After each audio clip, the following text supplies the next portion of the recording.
ሰላም ጤና ይስጥልኝ ወገኖቼ፣ እንደምን አላችሁ? እዚህ ጋር እየተካሄደ ያለውን ጦርነት ፊልሚያ እየተከታተላችሁት ነው ወይ? በጣም እኮ ከፍተኛ ጉድ የሚያሰኝ ከፍተኛ ጦርነት እየተካሄደ ነው ያለው።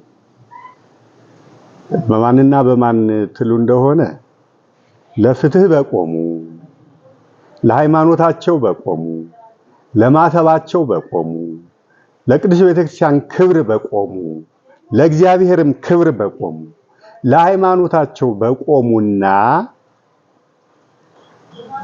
ልብ በሉ ለጠላት ባደሩ ቅድስት ቤተክርስቲያንን ለማዋረድ ደም ስሯን ለመቁረጥ እና ለማድረቅ እግዚአብሔርን ለመፈታተን የእግዚአብሔርን ክብር ለማጉደፍ ምእመናንን ከክብር ለማሳነስ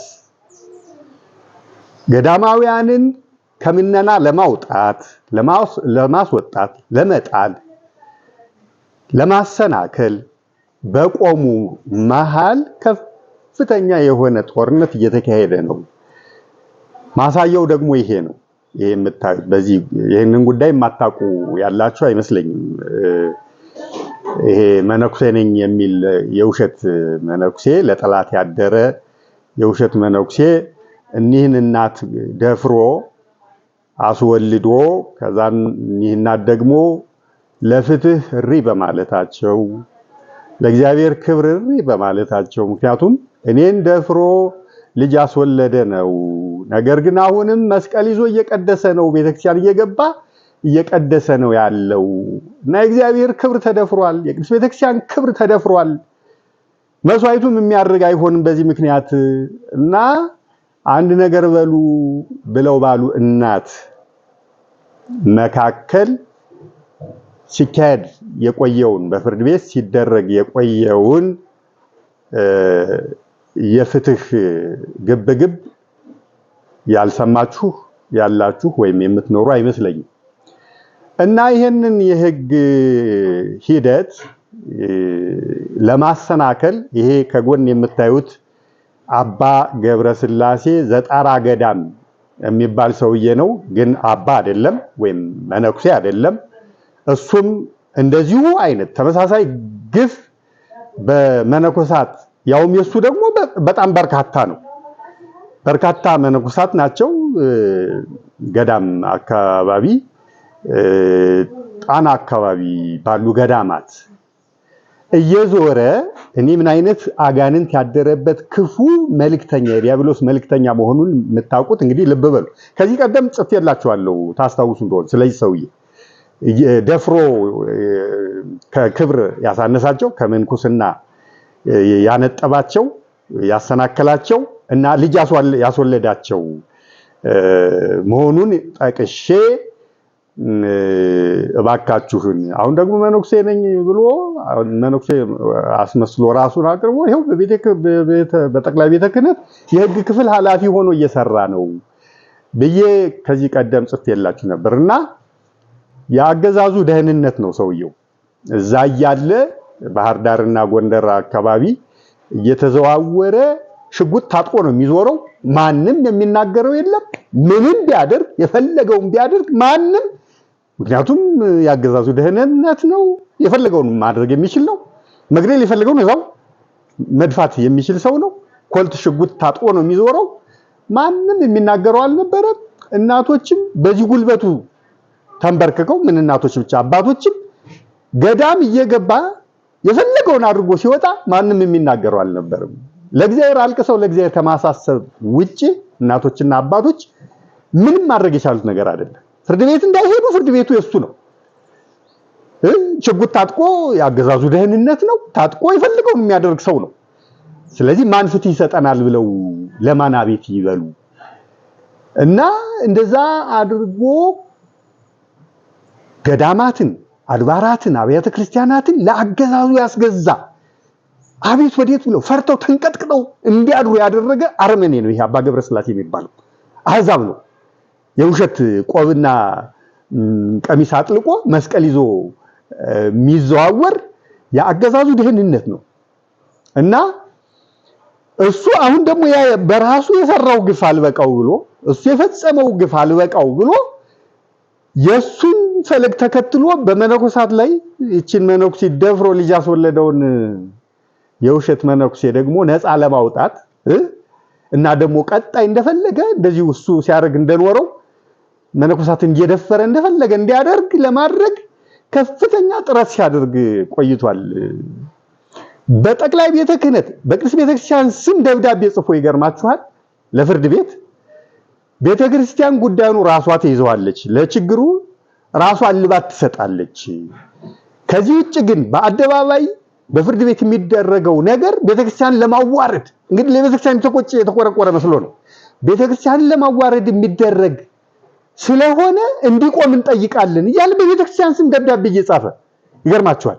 እዚህ አዲስ አበባ የነበረው ችሎት እንዲቋረጥ አድርጎ ባህር ዳር እንዲሄድ አደረገ። ከባህር ዳርም ደግሞ ያው የምታዩት ነው ስትሰሙት የከረማችሁት ጉዳይ ነው። ሰውየው ነፃ ለማድረግ ያላደረገው ጥረት የለም። ያላደረገው ኢቭን ዳኞቹን ሁሉ አስፈራርቶ ጉዳዩን ይዛው የነበረችው ዳኛ መጨረሻ ላይ ሰውየው የዲኤንኤ ምርመራ ይስጥ አይስጥ በሚለው ጉዳይ ላይ እንኳን ውሳኔ ለመስጠት ቀጥረው በነበረ ቀጠሮ ላይ ታምም ያለው ፈቃድ ለወራት ወስጃለሁ ብላ እንድትቀር አደረገ። ይገርማቸዋል። እንድትጠፋ አደረገ። እዚህ ድረስ ጉልበት ያለው ሰው ነው እንግዲህ በፍትህ ሂደቱ ላይ በፍርድ ቤት ሉዓላዊነት ስልጣን ላይ ሁሉ ተጽዕኖ መፍጠር የቻለ ነው። እንግዲህ ገብረስላሴ ዘጣራ ገዳም የሚባለው የውሸት መነኩሴ ማለት ነው። የኢትዮጵያ ኦርቶዶክስ ተዋሕዶ ቤተክርስቲያን የሕግ ክፍል ኃላፊ ነው። ልብ በሉ። እዛ በሰራው የውንብድና ስራ ለአገዛዙ በነበረው ታማኝነት ነው ስልጣን ተሰጥቶት አሁን ጠቅላይ ቤተ ክህነት አምጥተው ቆይቷል። የጠቅላይ ቤተ ክህነት የሕግ ክፍል ኃላፊ አድርገው የሾሙት ማለት ነው። እንግዲህ ቤተክርስቲያን ምን አይነት ፈተና ላይ እንደወደቀች በማን እጅ ላይ እንዳለች ልብ በሉ። ዛሬ ጳጳሳት ተብለው የተሾሙትም በማን እንደተሾሙ ታውቃላችሁ። ቆይቷል። በእርግጥ ከና አባ ጳውሎስ ጀምሮ አገዛዙ በቤተክርስቲያን ላይ ጳጳስ እንዲሆን የፈለገውን ራሱ ሾሞ ያስቀምጣል። ከቤተክርስቲያን ቀኖና ውጪ ማለት ነው። የቤተክርስቲያን ቀኖና ፈርሶ ወንበዴውን አቡነ ዘበሰማያት እንኳን ሰላም ለኪ እንኳን መድገም የማይችለውን ካድሬውንና ታጋዩን እያመጣ ጳጳስ አድርጎ ሾሞ ይሄው ቤተክርስቲያን ዛሬ ምንም በማያውቁ ነገር ግን የጳጳስ ቆብና ቀሚስ ባጠለቁ እጅ ወድቃ ይሄን ሁሉ ፈተና እያሳለፈች ያለችበት ሁኔታ ነው ያለው እና ይሄንንም ሰውዬ የሕግ ክፍል ኃላፊ አድርጎ ሾሞ ይሄው በቤተክርስቲያን ላይ ምንም ግፍ በደል በካህናትም በምዕመናንም ይፈጸም ፍትህ የሚባል የለም። አሁን ደግሞ ይሄው በዚህ ጉዳይ ላይ እጁን አስገብቶ ፍርድ ቤት ውሳኔ እንዳይሰጥ ፍትህ እንዳይሰጥ እያደረገ ይገኛል። ቤተክርስቲያንን ለማዋረድ የሚደረግ ጥረት ነው። ልክ ቤተክርስቲያን ለማያውቅሽ ታጠኝ ልክ እሱ ንጹህና ለቤተክርስቲያን የቆመ መስሎ ማለት ነው። እና ይሄው ተንጠልጥሏል ጉዳዩ። ይሄ ደፋሪው ደግሞ ዲኤንኤ አልሰጥም ግን ንጹህ ነኝ። ንጹህ ከሆነ ለምንድን ነው ዲኤንኤ የማይሰጠው ታዲያ? ምን አስፈራው? የሌለውን አላይ ዲኤንኤ ምርመራው ያልሰራውን ሰራይ ወይ ደግሞ ያልሰራውን ያልፈጸመውን ነገር ፈጽሟል የሚል ውጤት አይሰጥ ዲኤንኤ ምርመራው ላይ የሱ የደም ውጤት ተመርምሮ አባት ነው ወይስ አይደለም የሚለውን ነው እንግዲህ የሚያጠራው ማለት ነው። ስራን ስለሰራት እና በምርመራ እንደሚረጋገጥ ስለገባው ዲኤንኤ አልሰጥም ብሎ ከችች ብሏል። ነገር ግን ንጹህ ነኝ ንጹህናዬን እመኑልኝ የሚባል ነገር አለ። እንዲህ አይነት ፈጣጣ አይነ ደረቅነት አለ እና በዚሁ ተንጠልጥሏል ጉዳዩ። ከእልቅናውም ያ ሌላኛው ካድሬ ያለ አቡነ አብርሃም የምትሉት አልነካው ብሎ ይሄ ሁሉ እምባሲ ይሄ ሁሉ የምዕመናን ጩኸት ሲጎደጎድ አልነካውም አላነሳውም ጭራሽ እንደውም አደባባይ ወጥቶ ስም ማጥፋት ነው ሁሉ ብሎ ነበር። አሁን ግን የምዕመናንና የእውነተኞቹ ካህናት ጫና ሲበዛበት አገደው፣ ከእልቅናው አገደው። ወይም ደግሞ አሰናበተው በጫና በስንት ትግል። ምክንያቱም እሱም አቡነ አብርሃም የሚባለውም ካድሬ ነው። እንደሱ ያለ የቤተክርስቲያን ጠላት ለጠላት ያደረ የቤተክርስቲያን የደም ስር የሚቆርጥ የጠላት ቅጥረኛ ነው እና ስለዚህ እንዴት ብሎ ያጋልጠዋል? እንዴት ብሎ አሁን ግን ምዕመናን በከፍተኛ ጫና አሳድረው በጣም ሲከብደው እገዳ ጥሎበታል። በመከራ በስንት ትግል ማለት ነው እገዳ ጥሎበታል። ነገር ግን ፍርድ ቤት እልባት እንዳይሰጥ አደረጉ። አሁን መጨረሻ እልባት እንዳይሰጥ አደረጉ እና እዚህ ደረጃ ደርሷል። ይሄ ገብረስላሴ ዘጣራ ገዳም የሚባለው ግን እኔ ከዚህ ቀደምም ጮክ ያለው ለምዕመናን ወይም ደግሞ ለቤተክርስቲያን የቆምን ነን ለሚሉ መንፈሳዊ ማህበራት አንድ እኮ የለም። ውሸት እኮ ነው። ይገርማቸዋል። ማህበረ ቅዱሳን የሚባለውም በሉት ሌሎች አሉ ብዙ መንፈሳዊ ለቤተክርስቲያን ክብር፣ ልዕልና፣ ቅድስና የቆምነን መብትና ጥቅም የቆምነን የሚለው ሁሉ ውሸት። እንዲህ አይነት ግፍ የፈጸመ ስንት መነኮሳትን ከገዳማት እየደፈረ ከምንኩስና ህይወት ያሰናከለ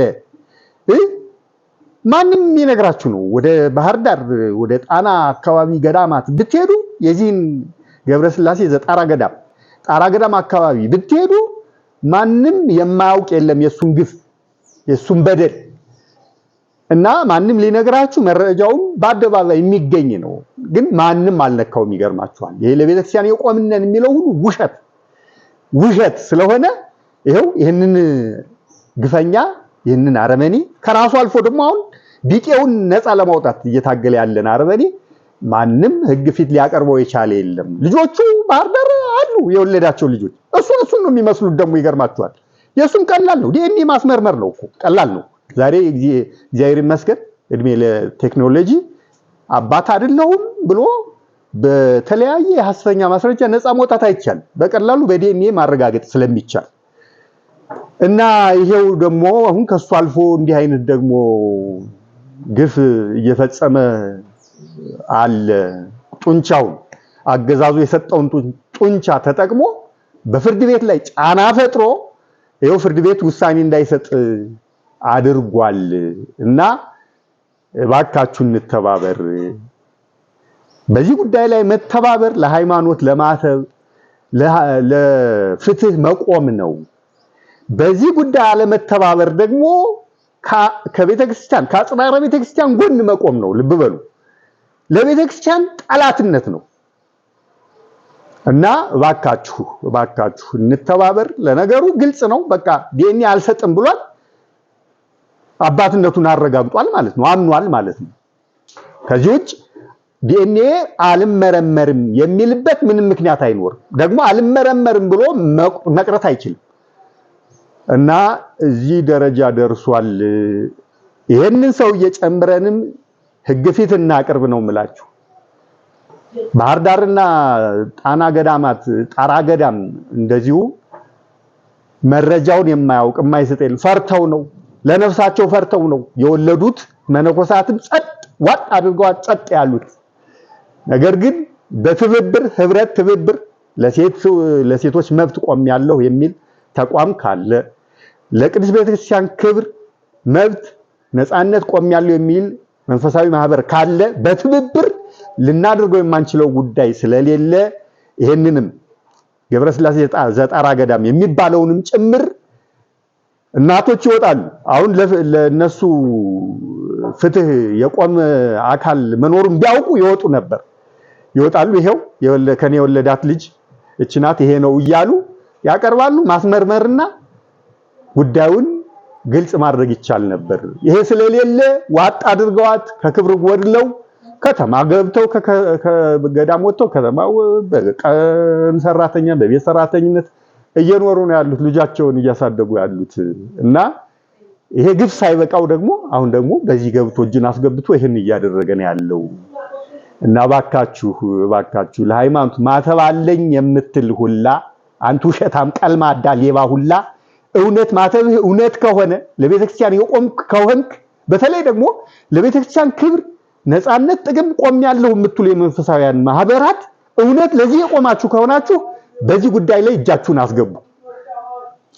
አስገቡ፣ ከዚህ ጎን ቁሙ። ከዚህ ውጭ ግን ውሸት ነው። ፍርዳችሁንም ከእግዚአብሔር ዘንድ ታገኟታላችሁ። አመሰግናለሁ። ይህንን መልእክት ሼር፣ ኮፒ ሊንክ፣ ሪፖስት እያደረጋችሁ ለሁሉም አድርሱ። አመሰግናለሁ።